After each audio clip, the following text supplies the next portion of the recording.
खामोशी बोलती है। अध्याय 1।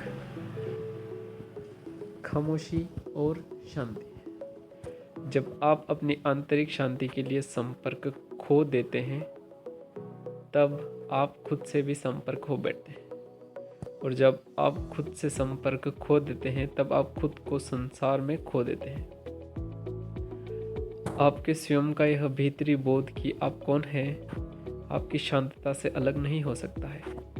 यही वह स्व अनुभूति है जो कि किसी भी नाम रूप आकार की अपेक्षा कहीं अधिक गहरी होती है। शांति आपका मूल स्वभाव है। शांति क्या होती है? यह आपका वह आंतरिक आकाश, आपका वह भीतरी स्पेस है, वह स्वबोध है जिसके रहते इस पृष्ठ पर लिखे हुए शब्द देख सकते हैं और विचार बन रहे हैं। उस स्वबोध के बिना न कोई समझ आ सकती है, न विचार आ सकता है, न ही संसार हो सकता है। आप वही स्वबोध हैं एक व्यक्ति के रूप में। बाहर होने वाले शोर के समान ही अंदर विचारों का शोर रहता है। बाहर होने वाली शांति के समान ही अंदर शांति रहा करती है। आपके आसपास जब कभी भी थोड़ी सी भी शांति हो, खामोशी हो, तो उसे सुनिए, यानी अवगत होइए कि वह है। उस पर अपना पूरा ध्यान दीजिए।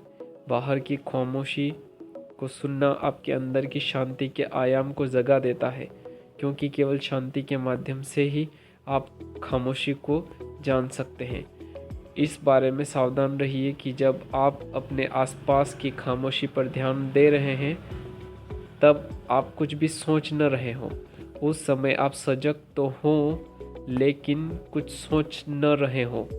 जब आप खामोशी के प्रति सजग हो जाते हैं, जब आप उस पर अपना ध्यान दे रहे होते हैं, तब तुरंत ही वह आंतरिक शांत जागरूकता आप में आ जाती है जिसकी हम बात कर रहे हैं। तब आप प्रेजेंट हो जाते हैं, वर्तमान में विद्यमान हो जाते हैं, सजग हो जाते हैं, और तब हजारों वर्षों की सामूहिक मानवीय संस्कारग्रस्तता में से आप बाहर निकल आते हैं। कभी किसी पेड़ को देखिए या किसी फूल या किसी पौधे को देखिए, अपनी सजगता को उस पर ठहर जाने दीजिए। देखिए कि कितने शांत रहते हैं वे, बेइंग के साथ कितने गहरे से जुड़े रहते हैं वे। शांत रहने का सबक आप प्रकृति से सीखिए। जब आप किसी पेड़ को देखते हैं और जब उसकी शांतता का बोध आपको हो जाता है, तब आप स्वयं भी शांत हो जाया करते हैं। उसके साथ आप एक गहरे स्तर पर जुड़ जाते हैं। तब उस शांतता में और शांतता के जरिए जो कुछ भी आपको बोध होता है, उसके साथ एक अभिन्नता अनुभव किया करते हैं। सभी के साथ स्वयं को अभिन्न अनुभव करना, एकत्व अनुभव करना, यही होता है सच्चा प्रेम। खामोशी सहायक तो होती है, लेकिन शांति पाने के लिए आपको इसकी ज़रूरत नहीं है। जब शोर हो रहा हो तब भी उस शोर के नीचे दबी दबी रहने वाली शांति के प्रति, और जिस आकाश में वह शोर हो रहा होता है उस आकाश के प्रति आप सजग हो सकते हैं। तब आप देख सकते हैं कि वह आकाश स्वयं विशुद्ध चेतना का ही आंतरिक आकाश है। अपने सभी इंद्रिय जनित अनुभवों की और अपनी समूची सोच की पृष्ठभूमि के रूप में रहने वाली अपनी सजगता के प्रति आप सजग हो सकते हैं। अपनी सजगता के प्रति सजग होना ही आपकी आंतरिक शांति का उदय होता है। आपको विचलित कर देने वाला कोई शोर भी आपके लिए उतना ही सहायक हो सकता है जितनी कि खामोशी सहायक होती है। कैसे? उस शोर के प्रति होने वाले अपने आंतरिक प्रतिरोध को छोड़ दीजिए, उस शोर को बस होने दीजिए। उसके होने को इस प्रकार स्वीकार कर लेना आपको अपनी आंतरिक शांति के राज्य में, खामोशी में ले जाने वाला हो सकता है। जब आप प्रत्यक्ष पल को यथावत स्वीकार कर लेते हैं, चाहे वह किसी भी प्रकार का हो, तब आप शांत हो जाते हैं, तब आप शांतिमय हो जाते हैं। अंतरालों पर ध्यान दिया कीजिए। दो विचारों के बीच आने वाले अंतराल पर, किसी के साथ हो रही बातचीत में दो शब्दों के बीच आने वाले छोटे व निशब्द खाली स्थान पर, पियानो या बांसुरी के दो स्वरों के बीच आने वाले अंतराल पर, या अपनी आती व जाती सांस के बीच होने वाले अंतराल पर। जब आप इस अंतरालों पर ध्यान देते हैं तब किसी के भी प्रति सजगता बस एक सहज सजगता बन जाती है। तब आपके भीतर निर्विकार चैतन्यता वाले उस निराकार आयाम का उदय होता है जो कि रूप आकार के साथ होने वाली तादात्म्यता का स्थान ले लेता है। निर्विकार प्रज्ञा चुपचाप अपना काम किया करती है। शांति वहाँ होती है जहाँ रचनात्मकता होती है और समस्याओं का समाधान पा लिया गया होता है।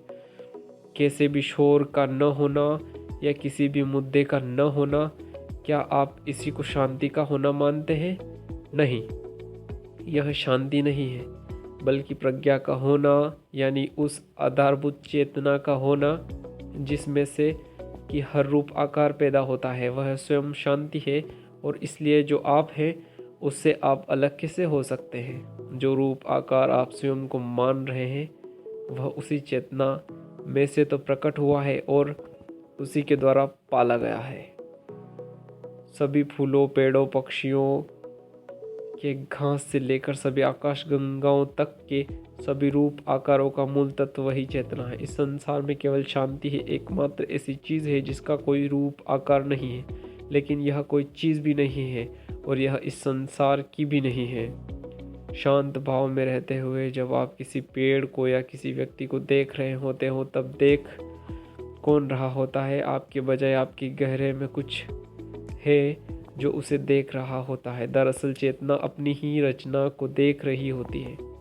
बाइबिल में कहा गया है कि ईश्वर ने संसार को बनाया है, देखा है कि वह अच्छा है। आप भी कुछ इसी प्रकार तब देखते हैं जब आप निर्विचार और शांत भाव में रहते हुए देखा करते हैं। क्या आपको और अधिक ज्ञान की आवश्यकता है? क्या और अधिक ज्ञान या और अधिक तेज कंप्यूटर और अधिक वैज्ञानिक या और अधिक बौद्धिक विश्लेषण इस संसार को बचाने वाले हैं? क्या समझ ही एकमात्र ऐसी चीज़ है जिसकी इंसान को आज सबसे अधिक ज़रूरत है? लेकिन समझ होती क्या है और कहाँ पाई जाती है? समझ आती है शांत होने की क्षमता के साथ। केवल देखे, केवल सुने, बस और कुछ नहीं चाहिए इसके लिए। शांत होना, देखना और सुनना, ऐसा करना आप में ऐसी समझ को सक्रिय कर देता है जो कि कोई धारणा बनाकर नहीं चला करती है। और फिर इसी शांतता द्वारा अपने शब्दों को, अपने कार्यों को निर्देशित होने दीजिए। अध्याय 1 समाप्त।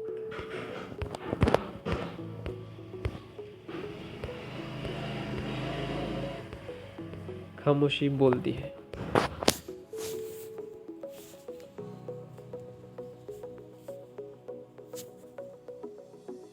धन्यवाद।